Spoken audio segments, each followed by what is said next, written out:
We like to bring him in every now and then on Fridays. Carl Tepper, Lubbock County Republican Chairman, in studio, hanging out with us in this hour. Hey, Carl. Good morning. How are you? Good. That was a really good end of the last half hour you did. Thank you. And it's just been a wild primary season. I got no less than 3 calls on Monday. 2 calls from just citizens concerned about the Republican Party tearing itself apart. One call was from, he said he voted for Ted Cruz, but, if Donald Trump gets more votes than anyone else, then he should be the nominee. And why is the Republican Party trying to destroy Donald Trump? And the other guy was really concerned about the demeanor and what's going to happen at the national convention. And can the votes be stolen? I thought Robert Pratt had kind of the best. My wife and I were talking last night. Robert Pratt had kind of the best answer to no one won the primary. Yeah. Is the answer. If no one gets over those 1237 delegates, then no one won, and the delegates get to decide. It is a private organization. Sorry, folks, that sounds terrible. And there is a little bit of a problem where the Republican Party has sold itself as we've spent millions and millions of dollars on a primary season where we may have misrepresented ourselves. Where people thought they were going to be choosing a nominee, whoever gets the most votes wins, right? More than anyone else, I guess. Yeah. And that's not the way it works. There's a delegate process as well. And so Trump is always saying he's going to sue, and who knows who else would sue. But I wonder if they'd have a case, actually. And I feel people's heads exploding right now. But I wonder if there would be a case because it seems like there was a misrepresentation. And even I've had to delve in. I've been in party politics for 20 years. I haven't seen this in my lifetime. And so if it is a contested, convention, what's going to happen? Yeah. And so I did find the RPT rule. I don't have it in front of me.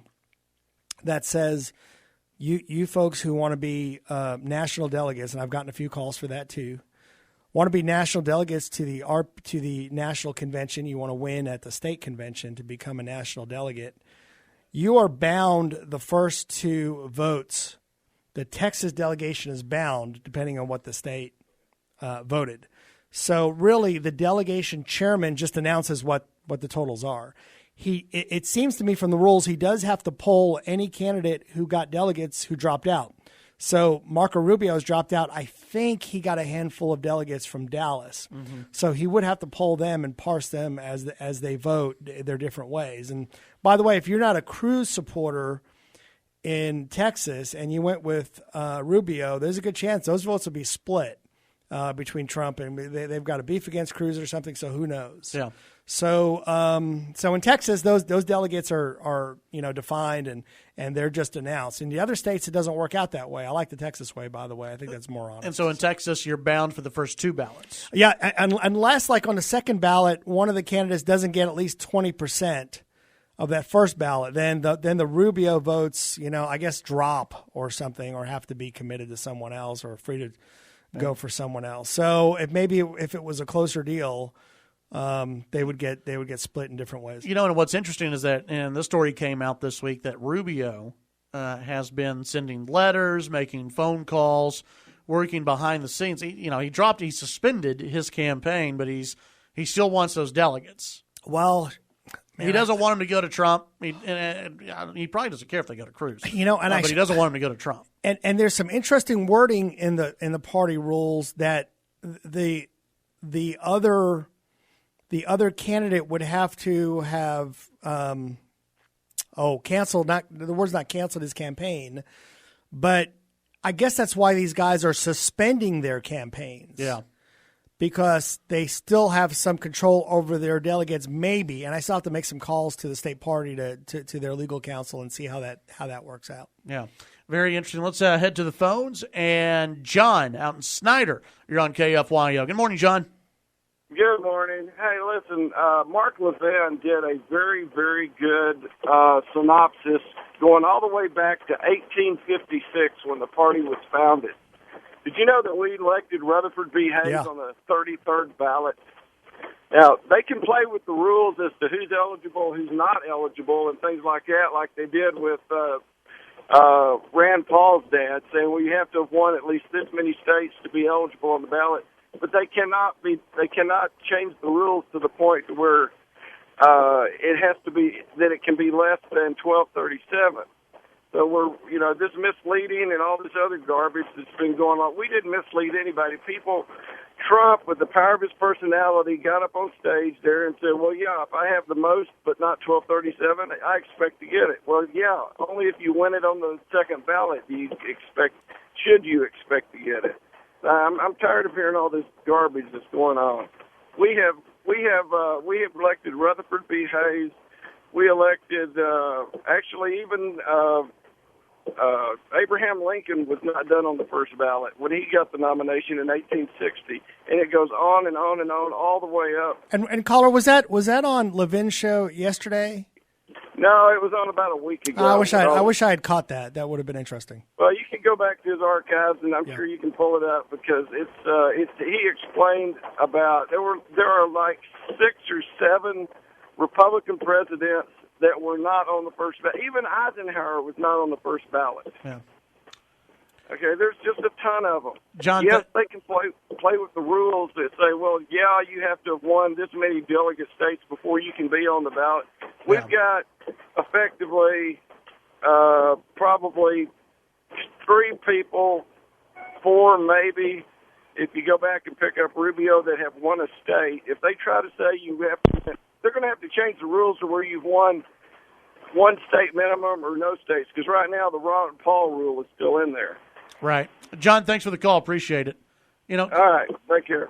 Carl, I think that when you talked about misleading people, that maybe people are misled, I think mainly it's, maybe a better word is people just aren't educated on the process, that, it is. Hey, and traditionally, look, it is decided by the voters out there because people reach that 1237. I'm the first to admit I'm the party chairman here. I get to work up at the state level in some areas, and I wasn't that familiar with the process. And I think, frankly, the national committee people are having to buck up on the rules and how this all works. And I think the national Rance Priebus is having to buck up on how this works because we haven't seen this in years and years. There was an interview 2-3 weeks ago, and it was on CNBC.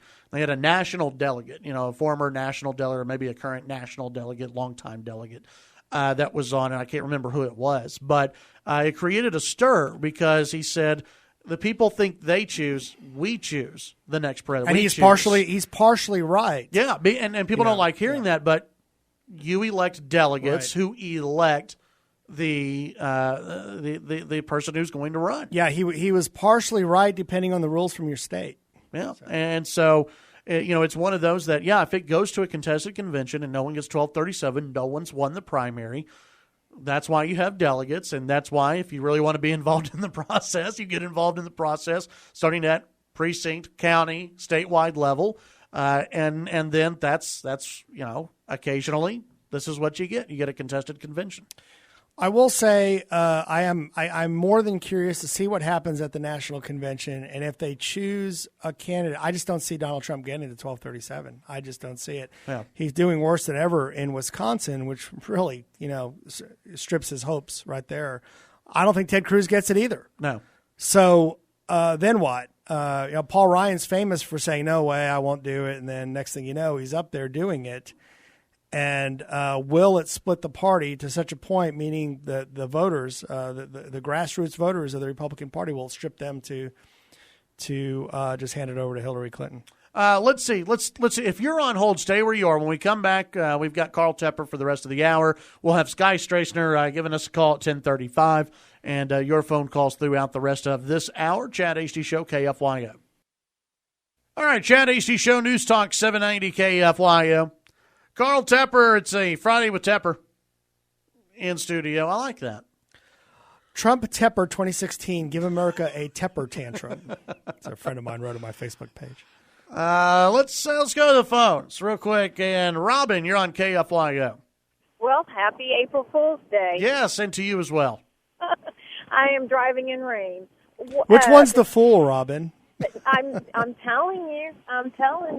I've got a question, though. Go for it. Bumper stickers. It's a simple one. My mailman has asked for more Trump stickers.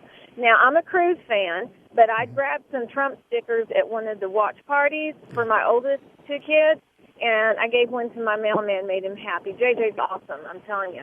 And so I've got some mailmen that have asked me where if I can come up with more Trump stickers for them. Yeah, Robin, we have a ton of them at the Lubbock County Republican Party headquarters on 2640 34th Street. 2640. Everybody, feel free to come by. I think we have a few Cruz yard signs. Mm-hmm. We have a bunch of Trump. We have bumper stickers. I don't think I have any Cruz bumper stickers, just because they don't send it to us, guys. We don't order them. They just don't send it. But Trump sent us tons of stuff. So we had T-shirts. We gave those away. Call the headquarters before you go over, 797-3197. Okay, ask for Lisa, 797-3197. And it's at 34th Street in Boston area next to LSG Tactical Arms. Oh, okay. And we've got tons of stickers. Take a few, okay? Oh, I'll be happy to do that. But I know, and it's terrible. I thought, well, how could I do the April Fool's today? And I thought, I wonder if my oldest would fall for if I said Trump pulled out of the race. But I don't know. I know she's not listening. That's a good one. Thanks, Robin. Have a good one. Anyway, y'all have a good one. Thanks. Thanks, guys. But see what a nice. That is atypical a of what's been Cruz supporter going on. picking up a somebody Trump. helping someone. Dogs and cats sleeping together is. Have you? I had a call at the end of the last hour, which you heard, talking about the tone of the race and the Cruz supporters versus the Trump supporters. And it's been more than that. It's been there were Rubio supporters. There were like maybe one Bush supporter. This has been the tone. This has gotten very personal for a lot of people out there. Have you noticed this being more personal than any other election? Oh yeah. God. People are losing friendships over it. Yeah, they are. All over the place. They don't understand each other. I think I understand a little better than most. I've been tweaking the Cruz people just because they don't, that's what they do to us, and they don't, I like to see how they like it. But have no doubt, if I went to the national convention and saw, Trump's out, I'm for Cruz. Have no doubt. I'm going to fight for it because there's no way a Paul Ryan or a Mitt Romney have the gravitas. I think Ted Cruz does. I don't think Romney ever had it. I don't think Marco Rubio had it. I like Marco Rubio. I don't think he had the gravitas to beat a Hillary Clinton. I think only Trump or Cruz do right now. So it's got to be one of those two. I'm a little concerned about the delegates. But yeah, as far as interpersonal relationships on those darn Facebook pages, it's been a nightmare. And Facebook is nice compared to the Twitter hellish world that is out there. It's the tone and the attitude, and we were also talking about they're even going after Rush Limbaugh's callers are going after him. Oh yeah, and I'm thinking, Rush Limbaugh is real. He's absolutely responsible for the rise of Donald Trump. He gave the okay to Talk Radio Land when he's got millions of he is the king. Okay, and he gave the okay, and he gave sort of the attitude of what's wrong with what he said? Why should we be against it? This is okay. He's not being politically correct. And so he definitely let off that. And now a lot of the listeners, I heard a listener, it sounded like he was talking to me with such venomous, he was so disrespectful. And I'm thinking, man, that's Limbaugh's getting it now. Yeah. So, it's reaching. Limbaugh's been getting it. Hannity has been. Had a 2x4 taken to him, it seems, every night on Twitter. And finally, he's been, for the past few nights, he'll get on Twitter and he'll tell people to pull their heads out of their, he's just going off. And Chad, I've never been a huge Hannity fan, but I thought he's tried to handle it with a lot of grace. He likes Ted Cruz. He likes Donald Trump. I think he's certainly been on the Donald Trump side a little more. Sure. But the venom spewed from his callers as well, and I haven't been following the Twitter, but just amazing.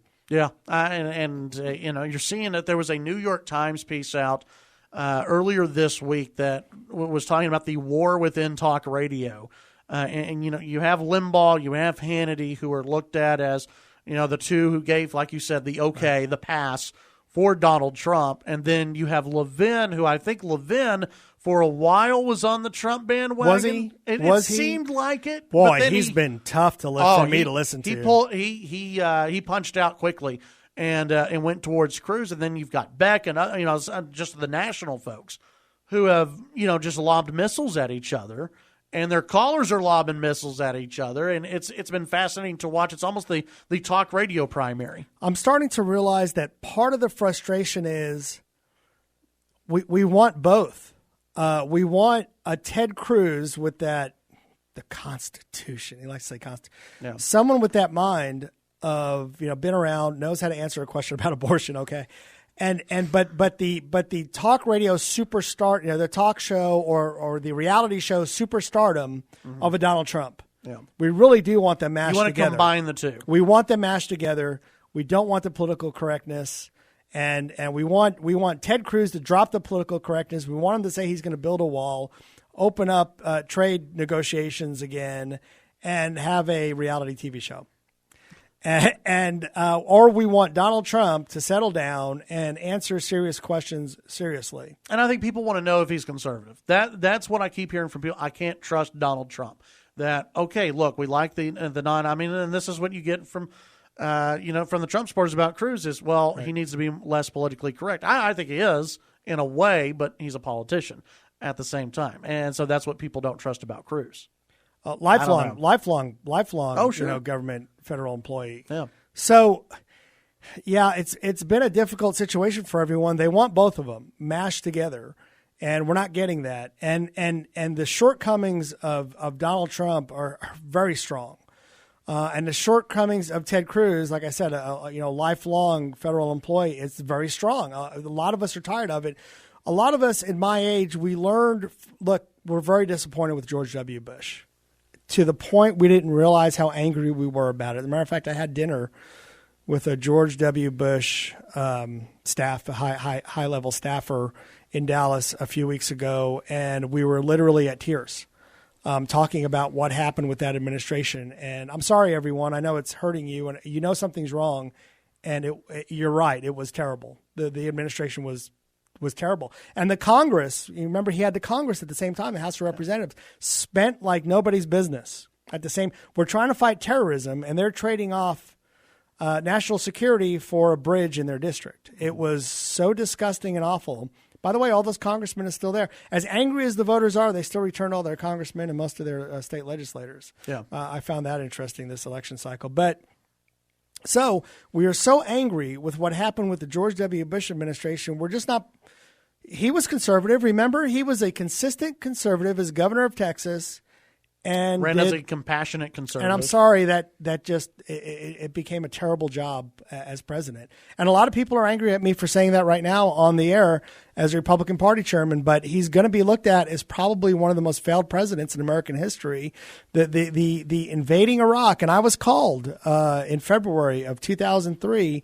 Carl, you're a Gulf War veteran. We want you to go around the country with other Gulf War veterans to remind everyone how happy the Iraqis were that you were there during the Gulf War. And I said, pal, I'm not going to say his name. I don't remember that. I don't remember. They don't like us at all. They really hate Saddam Hussein. They're scared of him. Mm-hmm. And they called us the devils, the angels of hell coming to defend the Holy Land, which was Saudi Arabia. So they don't like us. I don't remember that. And if you invade Iraq and you don't find WMDs, you better be ready to plant them, because there's going to be hell to pay. And we remembered that a couple of weekends ago, and we had some tears over it. When we come back, Sky Stracener will join us. All right, back on the Chad Hasty Show. Join me right now, as he does every Friday, to talk a little bit about guns and ammo and everything else going on over at SS Outfitters. It's Sky Stracener, SS Outfitters, Highway 114 near Levelland. Sky, good morning. How are you? Morning, Chad. Trying to stay warm. Yeah, it's welcome to April. It's time to get the jackets out. Oh, yeah, Texas weather. Never know. Absolutely. What can I'm assuming the concealed handguns are still going fast. Oh, yes. I'm unloading them right now. That's all week long. It seems like that's all it is. Just what small 9mm or 380 can somebody carry? That's what the big deal is right now. Well, you have almost a million Texans who have their license to carry now. What are some of the guns that you've got in stock today? And right now, we'll start the cheapest stuff I got, the small little pistols. I got these Sky pistols. They're 9mm. They're $2.99. I got the little Ruger LCP. They're $2.49. I got the Ruger LC9s, the Smith & Wesson Shields. I got a real cool Sig Sauer P238. That's the 380. It's the SAS version, two-tone. It's all smoothed off all around the edges. It's great for concealed carry. It's $6.79. I got 2 or 3 of the 938, which is the same style pistol, just a little bit bigger than 9mm. I got some. People have been bugging me about these. Was these Ruger 9Es, the full size 9mm pistol from Ruger? They're $3.99. So got a lot of affordable 9mm pistols here right now that just fit about every style hand, big hands or small hands. I got Glocks. Of course, I got Glocks. I got Glock 21s, 22s, 17s, 19s, all Gen 4s. Those have been fairly hard to get. I got one Glock 43 right now. Been selling a ton of those. Some of the coolest pistols I've been selling that's giving Glock a run for their money is the SIG 320s, the compacts. I got that one in flat dark earth and all black. Those have been really, really popular right now. And then rifles, man. I got a ton of bolt-action rifles, 6.5 Creedmoors, 308s. I got some real good, affordable AR-15s. I got the CZ Scorpion 9mm pistol. It's pretty. Might have to look that up. But I've heard good things about that gun. It's pretty popular. It's kind of different looking, but everybody wants one. And I picked up one of those yesterday. It's here. I got the KSG shotgun from Keltec. Holds like 16 rounds. It's a little short bullpup looking 12-gauge shotgun. But yeah, a little bit of everything. A ton of AR lowers. If people want to part those things together, I got all the parts to put them together. Vortex scopes. Man, we got it. So if I don't have it, I'll get it. There you go. Yeah, and that's the great thing at SS Outfitters. If you know what you want and Sky doesn't have it in stock, you can get it for them often within, 24 to 48 hours? Yeah, usually next day, and it's free shipping on everything. And for some of my listeners that aren't around the area, man, if they need certain amounts of ammo, drop ship to their house, free shipping, I can do that. My place I get my stuff from out of Dallas, I get free shipping. I can put it anywhere in the state of Texas. So, well, that's good to know. No big deal. Sky, tell folks your phone number so they can give you a call on that. 806-897-1865. And one last thing I want to put in: we're having a license to carry class tomorrow. Starts at 9. Just give me a call today. We got room. I'll put you in for it. Michael Palmer's teaching it. He's a great instructor. So we'll be doing that out here tomorrow. So. Excellent. Carl, you got anything? Yeah, what is the, I've been wondering for a while now, what is the most popular ammo in America besides the 22? Is it 380 or 9mm or something else? Man, it's a toss-up between 380 and 9. Really, 9. I hardly sell any 45 or 40, which is really weird because all the big die-hard 1911 guys, those are 45s. Yeah. 40s, I thought I'd sell a bunch just because law enforcement, a lot of people like to have the same thing law enforcement does, but I don't sell much 40. It's just 9. Right now, 9 is the technology's gotten so much better, like on the hollow points and defense rounds. A lot of people are switching over to 9. You can carry more ammo in the magazine. Ammo is your friend. It's lighter to shoot. You don't kick near as bad. Teaching somebody how to shoot, that'd be a great place to start with a 9 instead of something bigger. So, and then progress your way up. So. All right. Sky, tell folks exactly where you're located and what your hours are this weekend. I'm 13 miles west of the Reese Golf Course. I'm on the north side of 114, just right before you get into Levelland. If you give me a call if you get lost, but you shouldn't. I'm open Tuesday through Saturday, 10 to 6:30, and check us out on Facebook, just SS Outfitters, and I'm constantly updating what I have in here. All right. So, Sky, thank you very much. Man, thank you, Chad. See ya. Have a good one. Sky Straightener, SS Outfitters. Looking for a new gun, that's the place to go. Great prices, great people over there. Carl Tepper in studio. Let's go to the phones, and we've got a caller on. And Kelly, you're on KFYO. Yeah, I wanted to talk about Cruz not being a lifelong federal employee. Are you there? Yeah, go ahead. I guess when he was the first Hispanic to clerk for a Supreme Court justice, that made him a federal employee. He was really young, pretty impressive. And then, he went into private practice. I believe he did a pro bono case that went to the Supreme Court and won for gun rights. And, then he did do work with the Bush administration. So he's back to being a federal employee, I guess, or working for administration. But, it's not like the guy worked for the EPA. And then he was the first Hispanic solicitor general for the state of Texas. Sure. And he always just fought for the people. It's not, it's different. You can't just say he's a lifelong federal employee. All right. Because he wasn't. Kelly, thank you. I stand corrected. Just mostly government employee. 770-5790, toll free, 1-800-687-0790. Let's see. Stir them up, Chad. It's talk radio. Try to stir them up. How many weeks until the state convention? That's a couple of weeks. May 12th through the 14th. What happens at a state convention? We will select our committee members to represent you at the Republican Party of Texas. You will also be selecting the national delegates and the elector. Do you ever hear of a little thing in the Constitution called the elector, the Electoral College? Mm-hmm. We'll select one person from each congressional district to be your elector. And each congressional district will select 3 delegates to the national convention and 3 alternates to the national convention. We've always had kind of a gentleman's agreement with Abilene. We are connected by our congressional district with Abilene. You know that by this congressional race. So we've always selected one of the 3 from Lubbock and another one from Abilene. And the rurals, all the 29 counties in CD19 will usually select somebody from the rurals.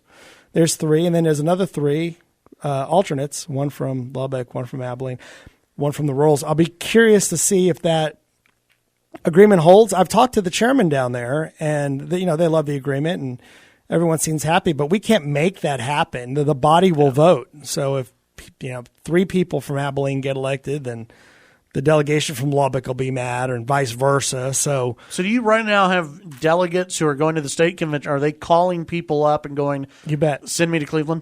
You bet. Right now, the delegate list is being requested. And people will start going through the phone list, and just like a campaign, but to a very limited number of people, party activists and leaders, and they will be asking for their vote when they go to the congressional caucuses and see who wins. So they're running like a mini campaign, basically. A little mini campaign that you might even see some mailers and things like that. So, very interesting. Yeah. All right. Let's do this. Let's take the break. When we come back, if you're on hold, we'll take your phone calls. We'll also have a final segment with Carl Tepper here on the Chad Hasty Show. I don't know. It's April Fool's Day. People are taking to Facebook and supporting Donald Trump in droves, it appears, Carl. That was Dan Isett, one of my predecessors. He's so mad at me for being for Donald Trump. How many people are mad at you right now? Do you know? A lot. Yeah. Can you tell I'm not running for anything? Yeah. Yeah. A lot. A lot of people are mad at you.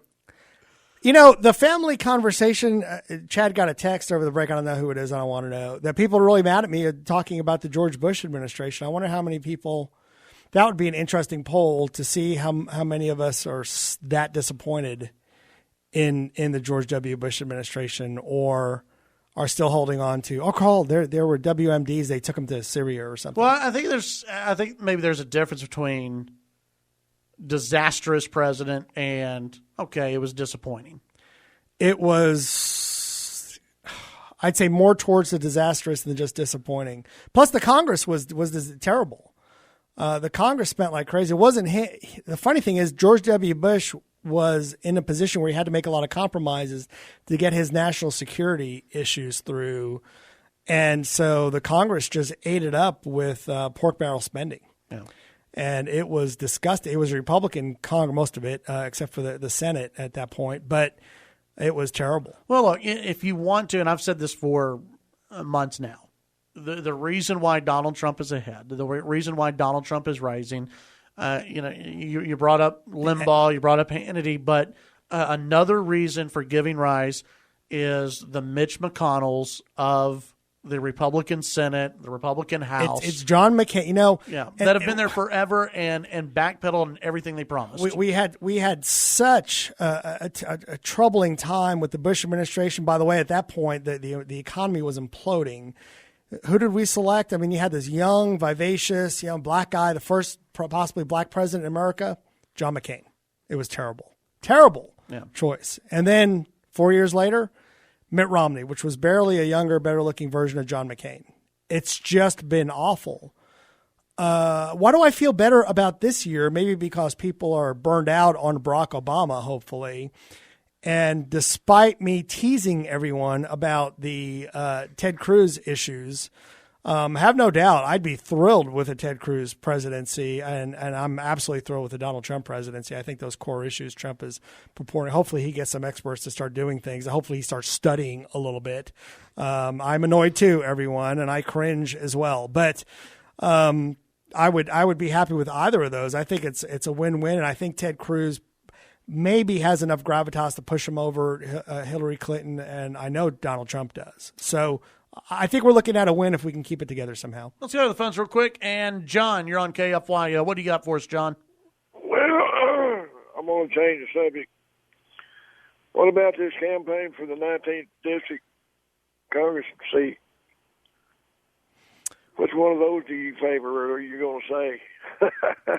I'm a neutral contender. I have a favorite. I'm a neutral on that. I mean, I got to be in the count room when those numbers come out, and they don't need me sticking my nose in the middle of their races or having any question about the outcome of that. I will tell you, I'm pretty happy with both candidates. I'll tell you my opinion. I think they're both capable of doing the job. You want my opinion? Go ahead, John, real quick. I think Harrington is too much of an old politician, and I don't want anybody to go to Congress from this district with that kind of attitude. He goes up there and he works for somebody for a few years, and he comes back to Lubbock, and then he goes back up there if he gets a chance. And he tries to run for something every time something comes up, and we don't need anybody like that. Okay, so Glenn, that's a vote for you. All right, thanks, John. Appreciate it. Thanks, John. I'll say. Let me say this: I don't hold it against anyone for working for a governor and then president. It's hard for me to hold it against somebody for doing that and then going back and working for your alma mater.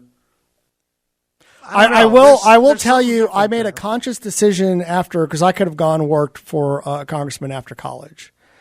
And I was in college talking about smaller government. I was vice something of the college Republicans and writing for the college newspaper about conservative issues. I was in the Air Force, worked for the federal government. I went to a government school, Texas Tech University. I thought, maybe it's time I go put my money where my mouth is and go work in the private sector. And with a political science degree, that was hell. I was running parking garages, little 5 and dime stores, working up through commercial real estate finally, getting some breaks, and eating a lot of SpaghettiOs through my career and being in a lot of debt.